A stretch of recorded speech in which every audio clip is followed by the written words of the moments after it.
Lepo pozdravljeni, profesor dr. Zvezdan Pirtošek. Tema najinega pogovora bodo težke nevrološke bolezni. Kako bi opredelili težko nevrološko bolezen? Kaj vse sodi v to kategorijo? Ja, čeprav v medicini imamo določene teste ali skale ali vprašalnike, po katerih zelo pogostokrat klasificiramo te bolezni v lažje ali težje ali tudi zelo težke, je pa pravzaprav morda še najpomembnejše to z stališča bolnika torej samega. V medicini zelo pogosto, vse bolj pogosto uvajamo koncept tako imenovane kvalitete življenja, kjer ni pomembno samo recimo kakšen gib bolnik naredi ali pa ne naredi, kako shodi ali ne shodi, ampak torej predvsem kako on to doživlja v svojem širšem psihološkem, sociološkem kontekstu. Tako da nam je pravzaprav vse bolj pomembno, razen te kvantifikacije, bom rekel, oštevilčenja, koliko lahko torej neke funkcije zmoreš ali ne, nam je zelo pomembna kvaliteta življenja, ne? Tako da bi lahko ena izmed možnih definicij, ki bi bila bolniku zelo prijazna, bi bila, da je to tista nevrološka bolezen, ki bistveno slabi bolnikovo kvaliteto življenja. So nevrološke bolezni dejansko v porastu? Ali je znanost v zadnjih letih toliko napredovala, da smo se senzibilizirali za številne nevrološke spremembe in tako lažje diagnosticiramo bolezen? Ja, nevrološke bolezni so v porastu.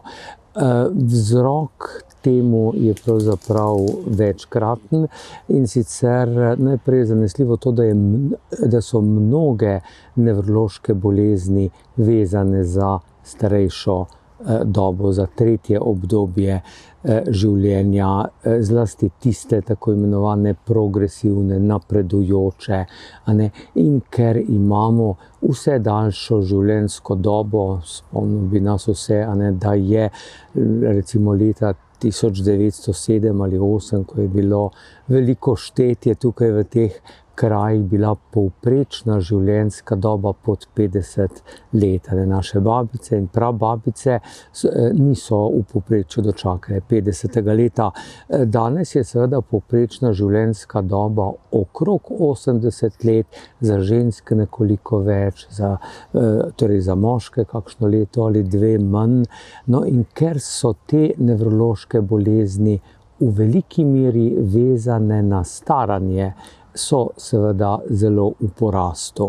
Verjetno so tudi drugi vzroki, da so te bolezni v porastu. Eden je zanesljivo ekološki.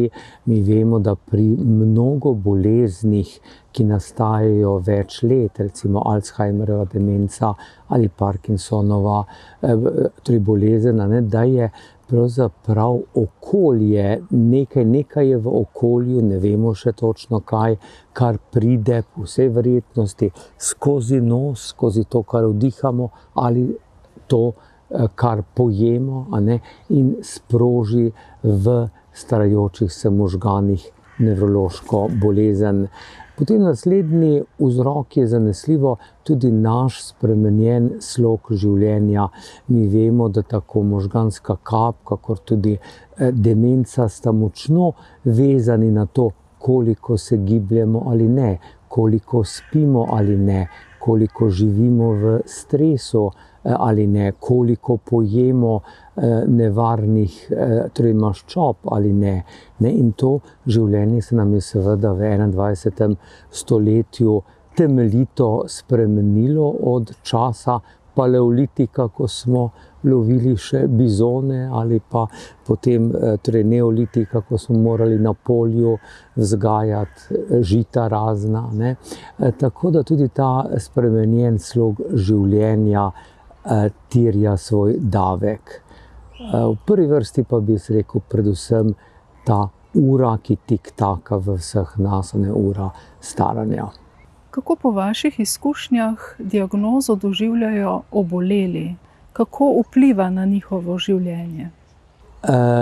Različna je od starosti. Mlad človek, recimo, ki ima pred seboj vse življenje še, ki mora delati, ki ima morda malo družino, mlado družino, otroke, da bo tak mlad človek morda tudi lažje obliko nevrološke bolezni dojel nesorazmerno težko in katastrofalno.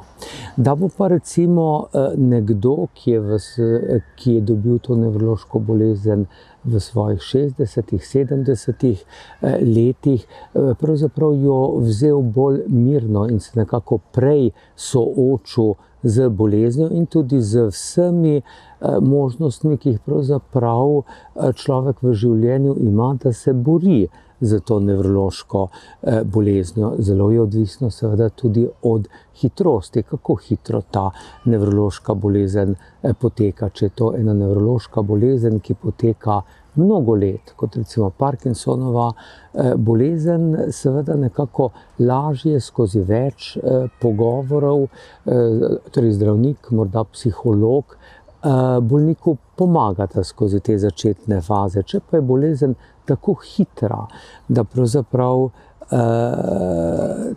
te stre ali celo umreš v letu ali dveh, in takšne nevrološke bolezni imamo. Tipičen primer bi bila na primer tako imenovana amiotrofična lateralna skleroza, huda, torej bolezen, kjer odpovedujejo mišice in je življenjska doba zelo, zelo kratka. Tam pa je pravzaprav zelo težko se v nekaj tednih, v nekaj mesecih soočiti z svojim odhajanjem. Zelo odvisno je tudi potem, kateri del možganov je prizadet. Pri mnogo nevroloških boleznih je morda nek dejavnik usmiljenja to, da ti prizadene tudi tiste dele možganov, ki so pravzaprav pomembni za kritično razmišljanje, za dojemanje, za prepoznavanje svoje bolezni, tudi posledic te bolezni. Tako imamo tipično recimo primere ali pa vrste demenc, kjer človek ne čuti, da je karkoli z njim narobe, čeprav se lahko osebnostno zelo spremeni. Vendar, ko ga vprašaš, kaj pa je narobe, zakaj ste tukaj, bo povedal, nič, ne vem, hčerka hoče, da se pogovorim z vami. Se pravi, tudi vrsta te bolezni in kateri del možganov je prizadet.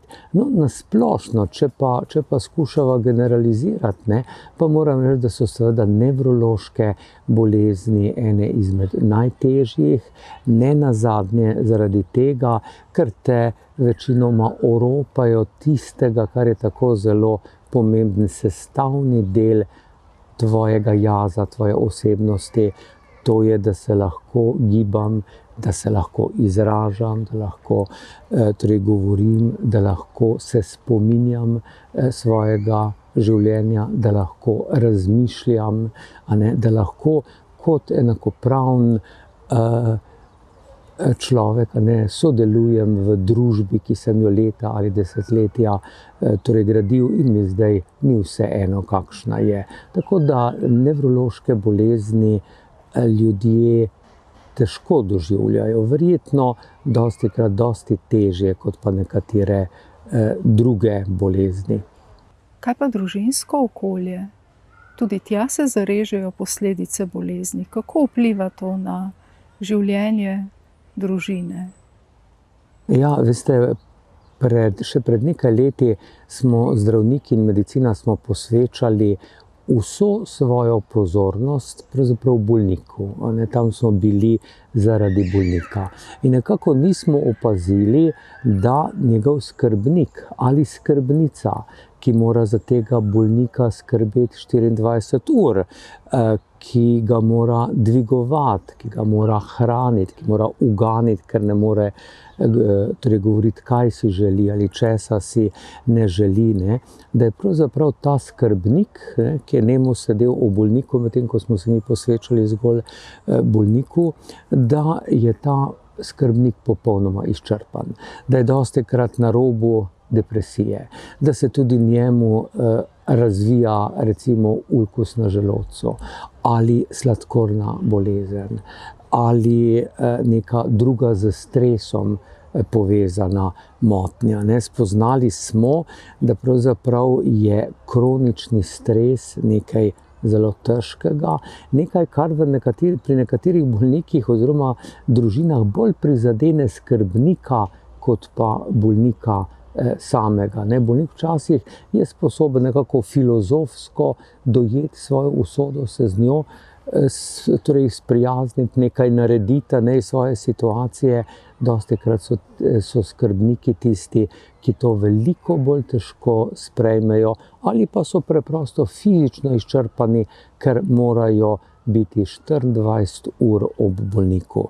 Morda je tukaj za omeniti to, da je od mnogih družb, ki jih jaz poznam, prav slovenska morda deklarativno zelo prijazna do družin, do bolnikov, do skrbnikov, da pa pravzaprav pri kroničnih možganskih boleznih v glavnem večino skrbi prepušča na ramenih skrbnikov in družin. In to je torej breme, ki ni samo fizično, ker ne moreš 24 ur spati, recimo, je tudi psihološko, je tudi emocionalno, to je človek, s katerim si potoval svoje življenje in je silno težko sedaj gledati njegovo ugašanje. To breme ni nazadnje tudi finančno, za tega človeka so včasih potrebujejo neke posebni ali dodatki ali prehrano ali kaj podobnega. Tako da tukaj mislim, da nas kot družba, če se želimo deklarirati kot humano družbo, tukaj nas čaka zelo veliko dela še. Kako naj se človek poleg strokovnega zdravljenja loti soočanja z diagnozo težke nevrološke bolezni? Kaj lahko sam napravi? Ja, zanimivo je, veste, da tudi bolniku z težko nevrološko boleznijo lahko pomagamo in si lahko sam pomaga na različne načine. To je zanesljivo, je tukaj pravzaprav, bom rekel, spoštovanje znanosti, to, kar medicina lahko ponudi. Tukaj ni veliko prostora za neke konspirativne teorije, da je ta bolezen, maščevanje za to ali ono. Tukaj moramo imeti veliko znanja biologije, farmakologije, medicine. Zelo pomaga to, da bolnik zdravniku zaupa, ampak seveda zdravnik po drugi strani pa tudi mora slediti sodobni znanosti ves čas in mora situacijo tudi znati v preprostem jeziku bolniku povedati. Se mi zdi, da ta odnos, veste, ta odnos zaupanja med bolnikom pa med nevrologom je bistvenega pomena. V večini so nevrološke bolezni mnoge kronične, kar pomeni, da nam bolnik pride nekoč, v 34. letu svojega življenja, morda z prvim epileptičnim napadom ali z pozabljivostjo ali z čim podobnim, kako desetletje kasneje, recimo, ker se mu prične tresti desna roka. In ta bolnik bo seveda z nami ostal desetletja. Pa ne samo on, z nami bo ostala tudi njegova družina, tudi njegovi otroci, ki odraščajo in doživljajo očeta ali mater, vse bolj skozi prizmo te bolezni. Se pravi, prvo, kar se mi zdi zelo, zelo pomembno, je pravzaprav zaupanje, skoraj da bi človek rekel prijateljstvo med zdravnikom, sestro, torej vsemi zdravstvenimi delavci in pa bolnikom. Da bolnik čuti, da prihaja v okolje, ki ima tako znanje strokovno, kakor tudi empatijo. Tukaj se zanesljivo poraja vprašanje alternativnih medicin. Zelo pogostokrat bolniki nevrološki v težkih svojih situacijah in v trenutkih nekega obupavanja ne pomislijo na razne druge terapije. Tukaj je zelo pomembno pravzaprav bolniku dovoliti svobodo, da išče tam, kjer verjame morda v določeni fazi svoje bolezni, da bo dobil pomoč, vendar je ob tem tudi treba biti pozoren, a ne, kajti na tem področju se zbira, in to zlasti pri kroničnih, torej nevroloških bolnikih, ki težko hodijo ali čutijo, da izgubljajo spomin ali kaj takega in se v obupu oklepajo vseh sugestij, kaj bi lahko pomagalo. In tudi na tem področju je zelo veliko podlih ljudi, ki želijo z izkoriščanjem torej nesreče tega bolnika se materialno okoristiti, ne. Tako da jaz vedno bolnikom svetujem, ne da jih odvračam od tega, ampak se mi zdi zelo pomembno, da se zavedajo tudi neke finančnega vložka, ki ga dajo v to, ne. Nekaj drugega je, če daš za nekaj 5 evrov, nekaj drugega je, če daš za nekaj 5000 evrov, seveda do dvoma, celo do neke neumnosti imamo kot ljudje pravico, ne, vendar se mi zdi, da bi družba pa morala regulirati brezsramno izkoriščanje, a veste, in zlorabo mnogih nevroloških bolnikov.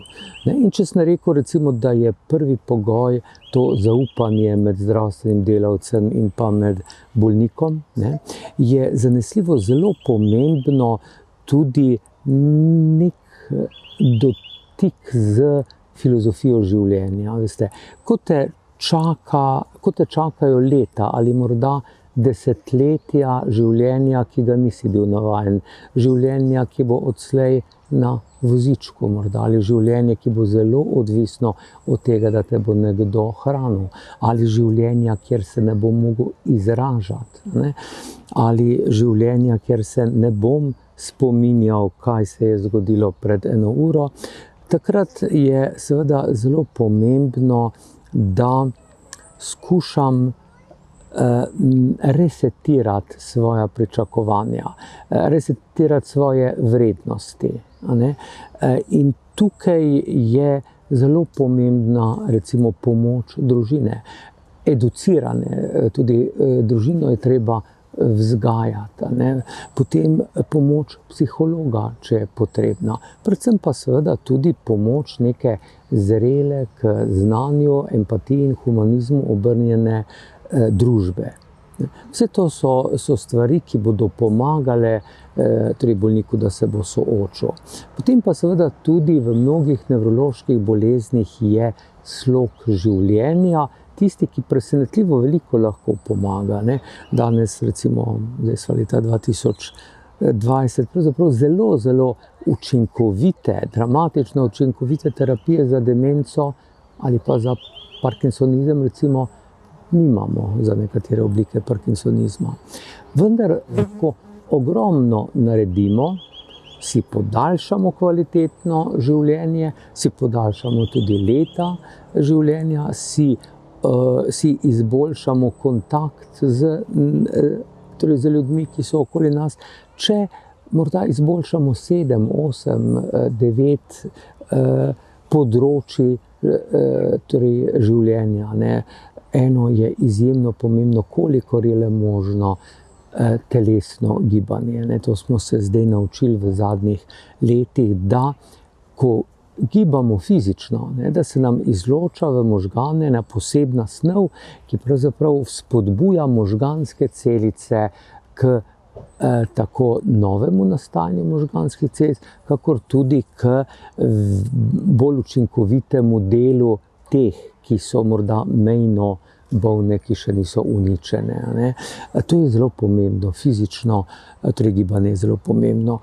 Zelo pomembno je tudi ne obupati nad svojim spominom, če je še tako zelo slab, ne, se vendarle trudimo za neko intelektualno aktivnost. Zelo pomembno je, da vse življenje čitamo, da smo radovedni, da smo otroško, bom rekel, radovedni, ne, da hodimo na tiste predstave, ki nas veselijo, naj si bo to vaška polka, naj si bo to koncert, ne vem, naj si bo to gledališče, karkoli nas veseli.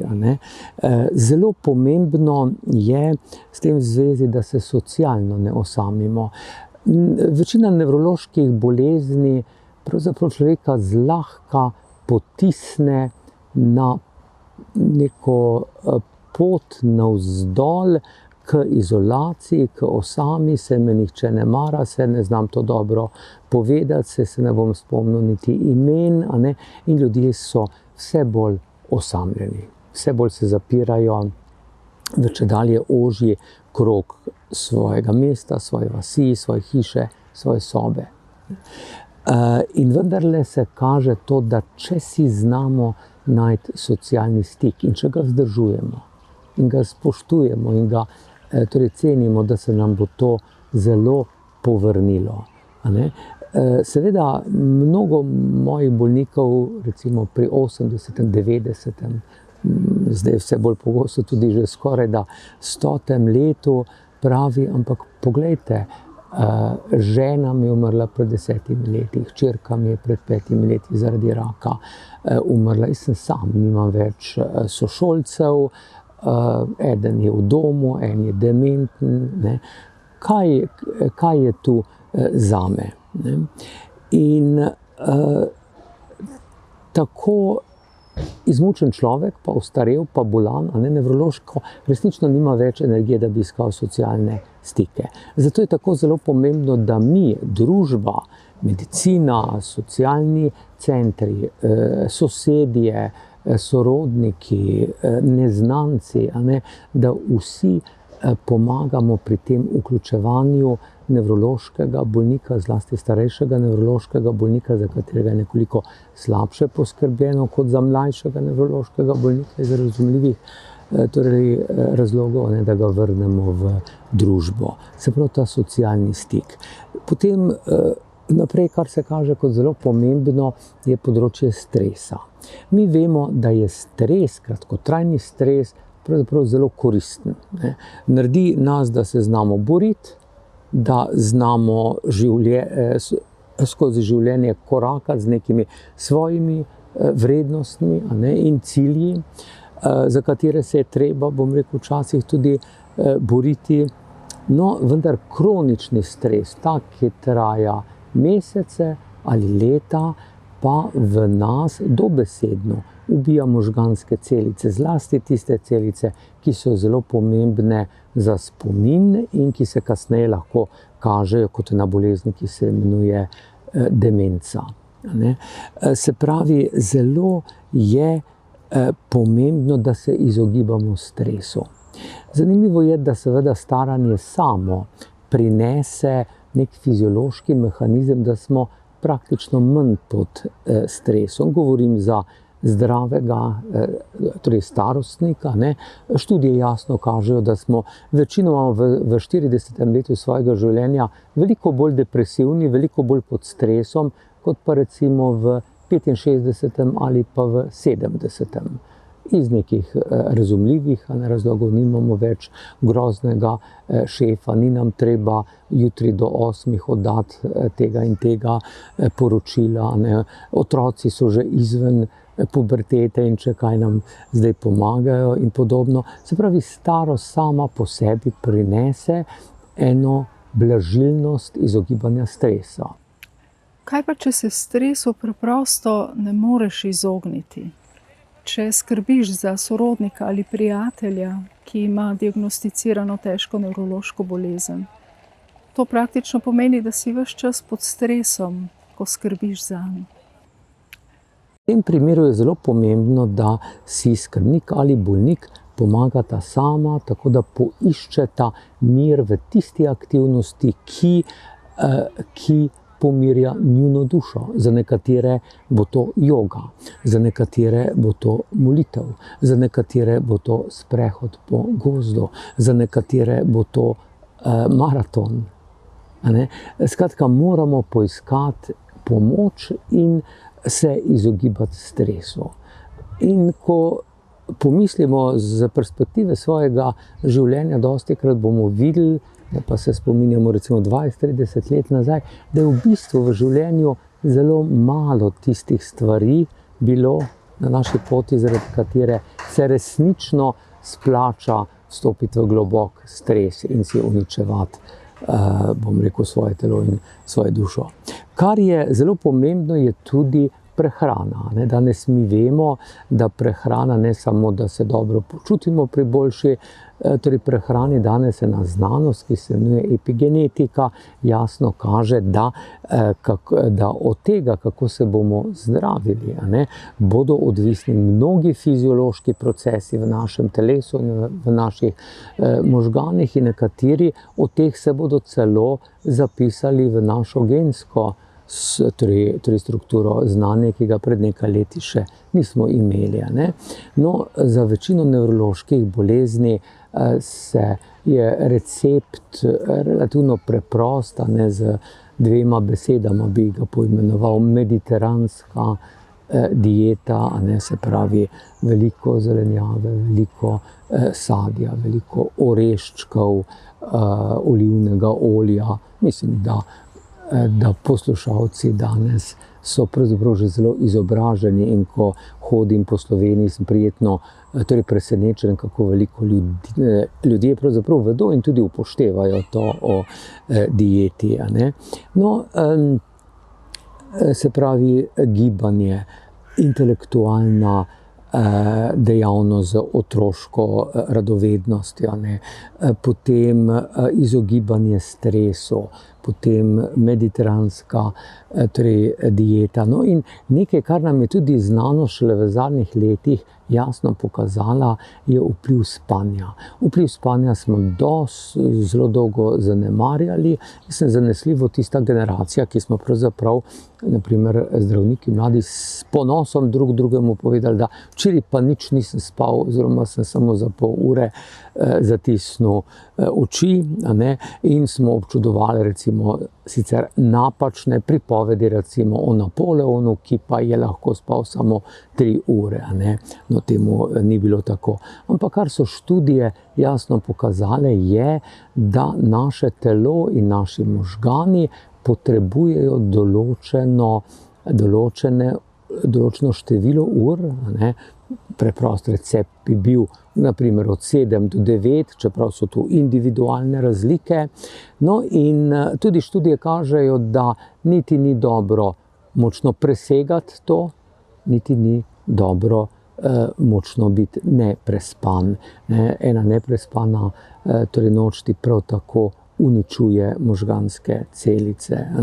Vidite, se prav, to so neki slogi življenja, ki, če jih upoštevaš, si lahko kar veliko tudi sam pomagaš, v tem smislu, da nekatere bolezni morda odložiš, nekatere preprečiš, pri nekaterih pa, če so že prisotne, lahko izboljšaš kvaliteto svojega življenja. Kako bi odgovorili nekomu, ki si ob soočenju z boleznijo zastavlja vprašanje, zakaj ravno jaz? Zakaj se je to zgodilo ravno moji družini? Tukaj pride tisto, kar bom imenoval neka življenjska filozofija. Ena izmed, mislim, velikih umetnosti življenja je to, da se zavemo, da proti marsičemu se lahko borimo. Zelo proti mnogim stvarem se lahko borimo. Na tej točki pa so nekatere stvari, ki so neizbežne. Ena takih je zanesljivo to, da človek umre, recimo. Z leti sprejet in dojet je pravzaprav lahko ena velika uteha. Kajti slej ko prej, a veste, bo prišlo nekaj, kar bo neugodno. Morda to ne bo nevrološka bolezen, morda bo to nekaj drugega, ampak način, kako se bom spoprijel z to boleznijo. Način, da se bom nekako izkopal iz tiste začetne depresije, pa našel v novem pogoju svojega bivanja, morda na vozičku, morda z pozabljivostjo, morda brez roke ali noge ali kaj takega, da bom resetiral svoje življenje. To je mogoče. Predpogoj temu pa je, da pravzaprav se ne prepustiš deročemu toku depresije, pa enega brezupa, ki skoraj da vedno pride v tistih prvih trenutkih, ko te nekdo sooči z dejstvom, da ti možgani zaradi tega in tega odpovedujejo in z možgani tudi telo ali misel. Prej ste omenili filozofijo življenja. Kaj je po vašem mnenju človek, bistvo človeka? To je težko vprašanje. Veste, jaz sem pač naravoslovec, in moram reči, da me človek pravzaprav za svojo pojavnostjo fascinira. To bitje, ki se je v taki obliki, kot smo danes, pojavilo skozi evolucijo, recimo pred približno 300 000 leti, iz vrst, ki so bile nam podobne, pa vendar ne ravno tako kot mi, da je razvilo, da se je razvil človek, ki danes hodi tudi po Luni, ki se sprašuje o svoji lastni zavesti, o svojih možganih, ki si kroji v veliki meri usodo. To je nekaj nenavadnega, da mi prvič v zgodovini verjetno tega planeta in tega osončja človek spreminja svojo lastno genetiko, človek spreminja svoj lastni planet. Jutri bo spreminjal osončje. Zdaj, ali je to na dobro, ali je to na slabo, bo seveda odgovorila bodočnost. Možno je in eno in drugo, ampak jaz mislim, ta čudovita priložnost, ki nam je dana na tem modro-zelenem planetu, da predvsem, da razvijemo svojo zavest, da se zavedamo sebe in okolja, to je neko čudovito darilo, ki ga moramo kot ljudje se ga zavedati in ga tudi izkoristiti. In prav morda ta veda o možganih, zakaj imam tako rad možgane, tudi zaradi tega, ker nam dobro poznavanje možganov omogoča taka vprašanja, vendar v jeziku znanosti, ne v jeziku politike, ideologije, neke nestrpnosti.